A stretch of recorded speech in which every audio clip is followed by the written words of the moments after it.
மாதம் 60,000 ரூபாய் சம்பளம் வாங்குறேன். ஆனால் வாரத்திலேயே எல்லாமே செலவாகி கையில் வெறும் 20,000 ரூபாய் தான் நிற்கிது.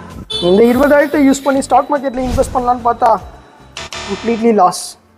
சரி பத்திரமா இருக்கட்டும்னு சொல்லிட்டு பேங்க் சைடு போய் கேட்டால் அவன் 7 to 8% தான் இன்ட்ரெஸ்ட் ரேட்டாகவே கொடுக்குறேன்றான். என்னடா பண்ணலான்னு நினச்சிட்டு இருக்கும்போது தான் இந்த இன்வெஸ்ட்மெண்ட் பிளானை பார்த்தேன். இந்த இன்வெஸ்ட்மெண்ட் மூலியம் வருஷத்துக்கு 45% ரிட்டர்ன்ஸும் நம்மளால் எடுக்க முடியும். அது மட்டும் இல்லாமல் நம்ம இன்வெஸ்ட் பண்ணுற ஒவ்வொரு காசும் ஏதோ ஒரு வகையில் நம்ம நாட்டுக்காக யூஸ் ஆகிட்டுருக்கேன். புரியல? நீங்கள் கொடுக்குற இன்வெஸ்ட்மெண்ட்டை நாங்கள் அக்ரிகல்ச்சரில் இன்வெஸ்ட் பண்ணுவோம், அதுவும் கார்ப்பரேட் ஸ்டைலில். நாங்கள் என்ன பண்ணுறோம், எப்படி பண்ணுறோம், அக்ரிகல்ச்சரில் எப்படியெல்லாம் ப்ராஃபிட் ஜென்ரேட் பண்ணுறோன்ற மொத்த டீட்டெயில்ஸும் டிஸ்கிரிப்ஷனில் கொடுத்துருக்கேன், செக் பண்ணிக்கோங்க. கடைசியாக உங்களுக்கு ஒரு கொஸ்டின் இருக்கும், புரியுது? ட்ரஸ்ட் அதானே?